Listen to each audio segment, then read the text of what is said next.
quel avenir tu veux fonder avec une personne qui ne sait pas se contrôler? En fait, je ne sais même pas comment débattre ce point-là, tellement c'est un truc qui m'énerve. Une personne qui n'est pas capable de te dire clairement où vous allez, c'est un peu suspect. Quand tu es en danger quelque part, quand tu te sens en danger quelque part, tu n'as qu'une envie, c'est partir.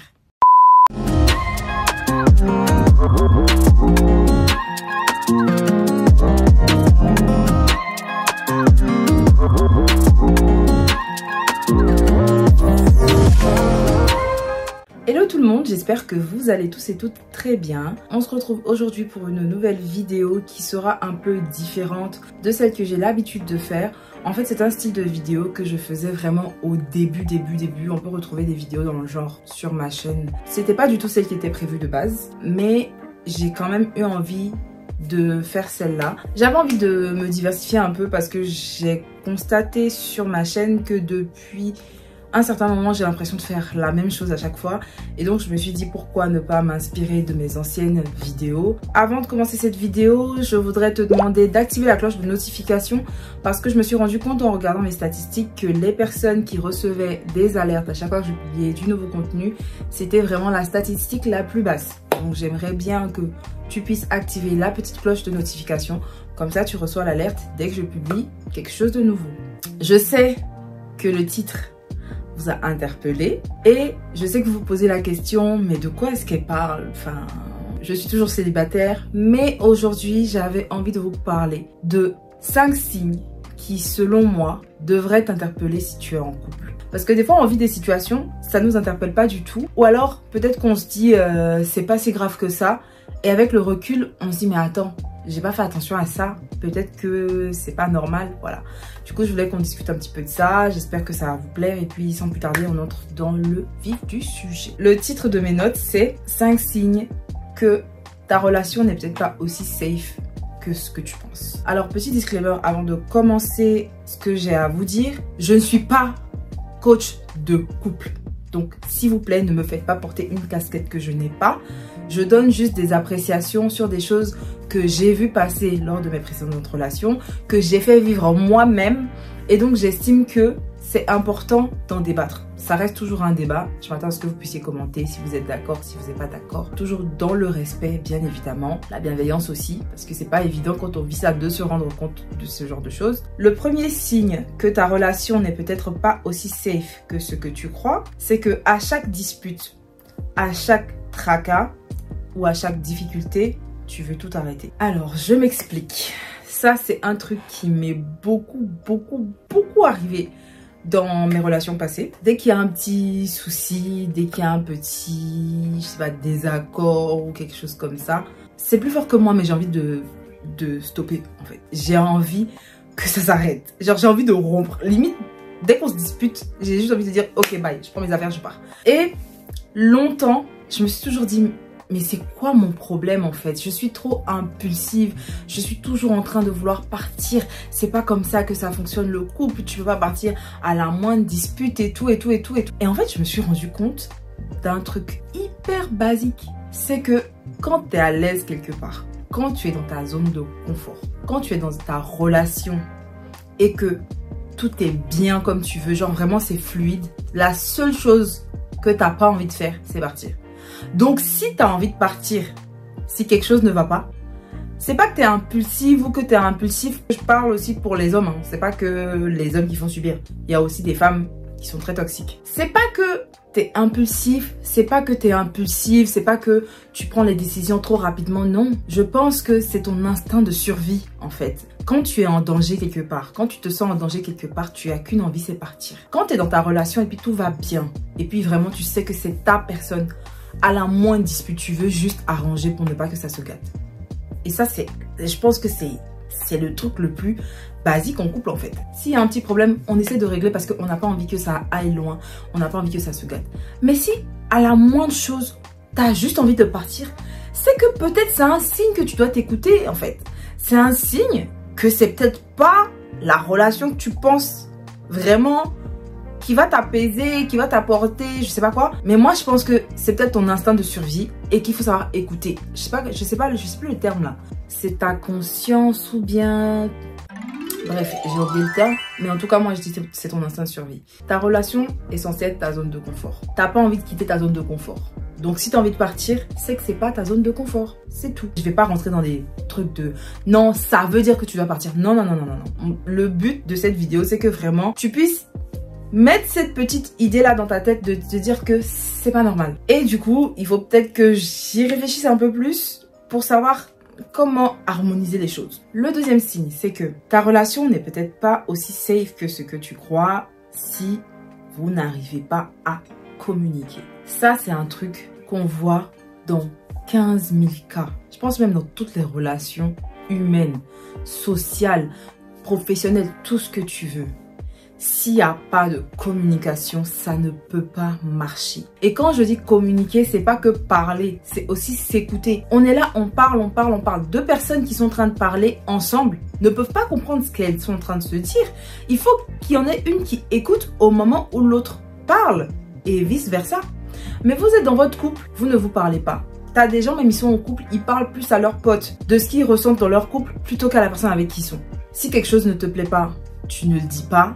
Et aussi, on a cette fâcheuse et très vilaine tendance à croire que l'autre doit deviner ce qu'on a envie d'avoir ou de ressentir, je sais pas. Toi, t'es une meuf, t'aimes bien recevoir des fleurs. Mais tu lui dis pas, en fait. Tu lui dis pas en te disant, oui, on est ensemble, il doit deviner que ça me plaît. Mais, ma belle, on n'est pas là pour deviner ce qu'il y a dans ta tête, en fait. Pareil pour les gars.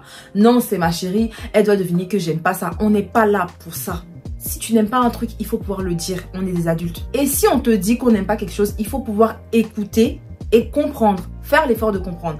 Parce que je peux t'écouter, mais je peux ne pas comprendre ce que tu dis. Donc, faire l'effort de comprendre, se mettre à la place de la personne, dire que, ah ouais, bon, peut-être que moi, voilà, et tout. Mais s'il n'aime pas, ok. Si elle n'aime pas, ok, je vais essayer de faire des efforts dessus. Une relation où vous n'arrivez pas à vous comprendre, où vous n'arrivez pas à communiquer, où tu attends que la personne devine ce que tu veux et donc tu es frustré parce que, bah, évidemment, la personne ne devine pas ce que tu veux. Je pense que ça devrait te faire réfléchir sur le fait que ta relation, elle est peut-être pas très safe. Le troisième point que j'aime beaucoup, qui est un peu en rapport avec le deuxième sur la communication, ta relation n'est peut-être pas aussi safe que ce que tu crois parce que vous ne connaissez pas le langage de l'amour de l'un et l'autre. Sur cette partie-là, on va peut-être développer un peu plus parce que je pense qu'il y a pas mal de personnes qui savent pas trop ce que ça veut dire le langage de l'amour. Moi, je vais donner la définition qui me semble la plus appropriée pour ce terme de langage de l'amour. Pour moi, le langage de l'amour d'une personne, c'est la façon dont cette personne-là aime être aimée. C'est la façon dont tu veux qu'on t'aime. Le langage de l'amour diffère d'une personne à une autre. Je m'explique. Si tu as une copine qui aime, encore une fois, on va rester sur l'exemple des fleurs, qui aime aller au resto, ça veut pas dire que si vous vous séparez, que tu rencontres une autre fille, elle aussi, elle va aimer les fleurs et elle va aimer aller au resto parce que c'est pas son langage de l'amour. Et ce que beaucoup de personnes ne comprennent pas dans les couples, c'est que le langage de l'amour, ça dépend de ton partenaire ou de ta partenaire. Ça dépend pas de toi, en fait. Et vice versa. C'est pas comment la personne a envie de t'aimer. C'est comment toi, tu as envie qu'on t'aime. Supposons que moi, je suis une fille. Moi, mon langage de l'amour, c'est... Je sais pas. C'est avoir un environnement propre. Un environnement apprêté. Genre, c'est clean et tout. Je vois peut-être mon chéri, il a fait à manger, mais il a fait la vaisselle. Je vois que il a pris le temps de faire en sorte que la maison soit belle. Ou alors, il essaie de pas trop déranger. Je vois que il fait un effort. Moi, je me sens aimée parce qu'il fait l'effort. Mais toi, tu décides un jour de faire à manger à ta meuf. C'est son langage de l'amour qu'elle a. Hein. Elle aime la propreté, elle aime l'ordre. Tu décides de lui faire à manger. Tu dégueulasses toute la cuisine. Tu mets le bordel partout dans la maison. Tu ranges pas. Tu fais juste la table, tu mets 2-3 bougies. Et puis, elle arrive et voit ça. Tu peux me jurer qu'elle sera 100% heureuse de ce que tu as fait à manger. Je pense pas. Et si tu me dis oui, peut-être qu'elle te ment. Si tu ne sais pas comment ta copine ou ton copain veut être aimé et que tu l'aimes en fonction de ce que toi tu as déjà connu ou vécu avant, sincèrement je pense pas que ça va le faire. Parce que tu vas penser bien faire, mais en fait la personne au final t'aura beau faire 1000 trucs. Si tu fais pas le truc qui lui plaît, elle va se dire ouais tu l'as fait mais c'est pas ce qui me plaît, tu vois. C'est tellement différent d'une personne à l'autre que c'est pour ça qu'il faut s'assurer de connaître le langage de l'amour de la personne avec qui on est. Et il faut s'assurer que cette personne-là connaisse notre langage de l'amour. Voilà, si tu me fais des cadeaux alors qu'en soi, moi j'en ai rien à foutre des cadeaux, je veux passer du temps avec toi, l'amour va s'étioler. Le quatrième point. Ah, alors là, on va beaucoup débattre. Le quatrième point qui, selon moi, devrait t'alarmer sur le fait que ton couple est peut-être pas aussi safe que tu crois, c'est que tu sors avec une personne qui ne sait pas se contrôler. Ça, c'est un truc que je prends personnellement. Moi, j'ai énormément de mal avec les gens qui savent pas se contrôler. C'est une dinguerie. Et quand je dis qu'ils savent pas se contrôler, c'est pas seulement physiquement. Non. Tu ne sais pas contrôler tes émotions. Tu ne sais pas contrôler ton mental. Même ton comportement alimentaire, tu ne sais pas contrôler. Enfin, dès qu'il y a un manque de contrôle quelque part, moi, ça me saoule. Pour revenir à notre point sur le contrôle, je vais encore une fois prendre des exemples. Peut-être que ça sera plus parlant pour certains d'entre vous. Par exemple, tu es en train de jouer avec ton gars ou bien avec ta go. Ça arrive, hein, genre, vous êtes en train de jouer, vous chamaillez. Voilà, on va dire, vous chamaillez, vous tapez avec un oreiller ou un truc. Enfin, bref, vous chamaillez. À chaque fois qu'on joue, tu sais qu'on est en train de jouer, mais tu me mets des violents coups, en fait. Ça veut dire que tu sais pas te contrôler. Tu sais pas contrôler ta force. Donc ça, déjà, red flag. J'ai pas encore utilisé le terme red flag, mais ça pour moi c'est un red flag. Ou alors contrôle mental. On prend une situation où il arrive que vous êtes éloigné pour des raisons professionnelles. Genre, supposons que ton gars doit aller bosser dans un autre pays pour 2-3 mois, ou que toi tu dois bosser dans un autre pays, ou bien tu dois faire un Erasmus, enfin un truc qui fait que niveau distance, voilà, il y a quelque chose entre vous. Et un jour tu te retrouves dans ton appart et tout, il y a un pote ou une pote qui vient te voir et tout ça. Et tu commences à avoir des envies libidineuses. Tu commences à avoir des petites envies, voilà, en dessous de la culotte. Et cette personne qui est là, elle a peut-être pas forcément ces intentions là, mais ça la dérange pas, tu vois. Et toi, tu pars avec cette personne. Par partir, vous avez compris. Et ça arrive une fois, 2 fois, 3 fois, 4 fois. Alors que ta personne, ta go ou ton gars est parti pour 2 mois, 3 mois, par exemple. Quel avenir tu veux construire avec une personne qui ne sait pas se contrôler? Je pose la question et j'espère que vous allez me répondre. Une personne qui ne sait pas se contrôler agit toujours avant de réfléchir. Une personne qui ne sait pas se contrôler, pour moi, c'est une bombe à retardement pour elle-même et pour les autres. Parce que comme j'ai dit, elle agit et après c'est en mode non, ça fonctionne pas comme ça la vie en fait. Pour moi, contrairement à la réflexion, qui peut ne pas forcément porter du fruit, hein, tu peux réfléchir, au final, t'as pas de solution donc tu laisses tomber. L'action. Et quand je dis action, je parle pas forcément du geste physique, je parle aussi de la parole. Pour moi, l'action, elle a toujours une conséquence. Une action a toujours une conséquence. Mais le problème, c'est que tu sais pas si cette conséquence, elle sera positive ou négative. Et vu que tu ne contrôles pas ce que tu dis ou ce que tu fais, forcément, ça va laisser une trace, tu vois. Une personne qui ne sait pas se contrôler va toujours impacter ta vie d'une façon rarement positive. Une personne qui ne sait pas se contrôler... En fait, je sais même pas comment débattre ce point-là, tellement c'est un truc qui m'énerve. Des gens qui savent pas se contrôler. Après, je peux comprendre qu'il y a des situations qui font que tu peux pas forcément te contrôler dans tous les aspects. Mais pas dans la vie de tous les jours. Enfin, à un moment, pas pour des situations qui sont pas censées être ouf. Mais toi, t'arrives pas à te contrôler. Moi, je pense, et c'est encore mon avis, je pense que si ton partenaire ou ta partenaire a des problèmes de contrôle, je vais pas dire à ta place, mais le 5e et dernier point.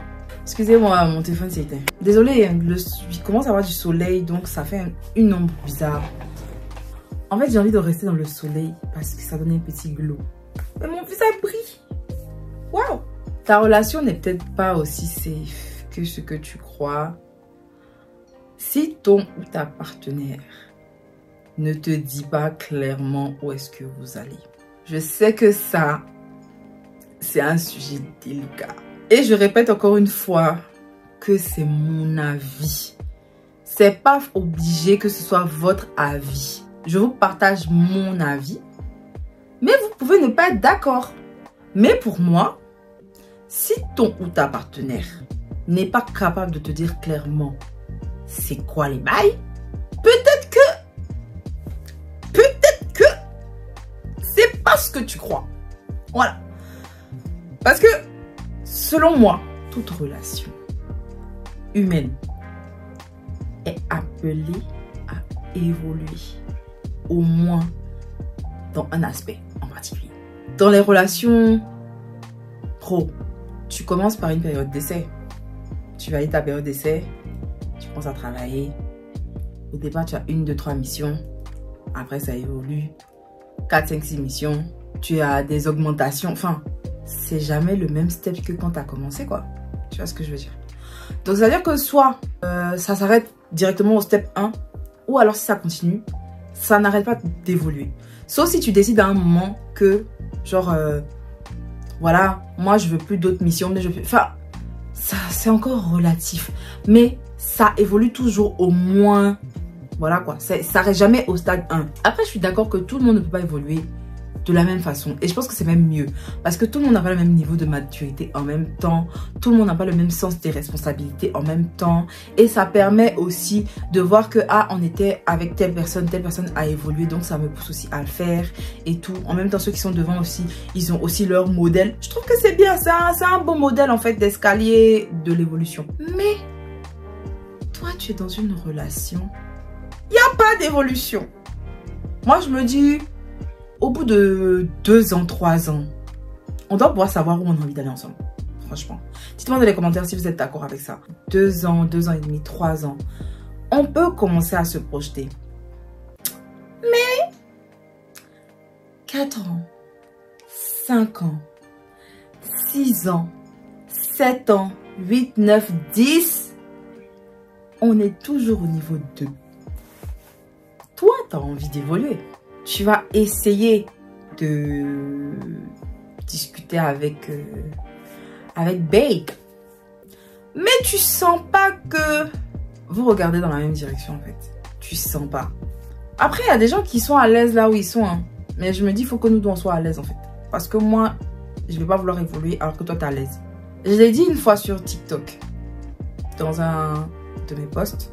Je vous invite à me suivre sur TikTok parce que je suis plutôt active sur TikTok aussi. Si tu ne sais pas ce que... Non, c'est pas ça. C'est quoi il a dit même? Si tu sais ce que tu n'aimes pas ou si tu sais ce que tu ne veux pas, ça veut dire que inconsciemment, tu sais ce que tu veux. Le fait de savoir ce que tu veux pas, ça devrait en gros te guider vers ce que tu veux. Parce que moi, je suis pas trop dans le bail de « Oh non, je veux pas. Oh non, je sais pas. » Ma belle, tu sais. Mon gars, tu sais ce que tu veux.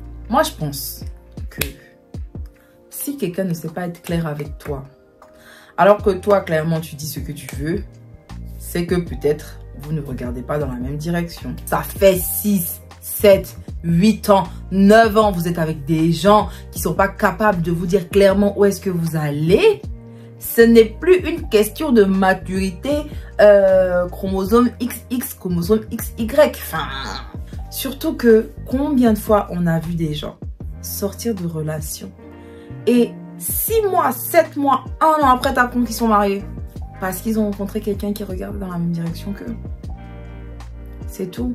Excusez-moi, mais quand une personne regarde dans la même direction que toi, tu n'as même pas de questions à te poser. Quand vous avez tous les deux les mêmes objectifs d'évolution, c'est fluide. Tu n'as même pas à venir. Non, peut-être que... Est-ce que... Non, parce que même si tu le fais, la personne pense de la même manière que toi, tu vois. En tout cas, pour moi, une personne qui n'est pas capable de te dire clairement où vous allez, c'est un peu suspect. Peut-être que lui, il est déjà descendu au dernier arrêt et que toi, tu continues. Voilà, on ne sait jamais. En tout cas, toujours important de se poser ces questions. Nous arrivons à la fin de notre vidéo. Je ne sais pas si ça vous a plu ou pas. Franchement, c'était un test. J'ai eu envie d'en parler. Je me suis dit pourquoi pas. Dites-moi si ça vous a plu, dites-moi si vous aimeriez avoir sur la chaîne des fois des petits débats comme ça. Je pourrais les faire, j'ai déjà une idée de faire à plusieurs, pourquoi pas. Donc n'hésitez pas à me faire vos retours, à lâcher un petit like pour me soutenir s'il vous plaît. Et on se dit à la prochaine pour une autre vidéo. Bisous!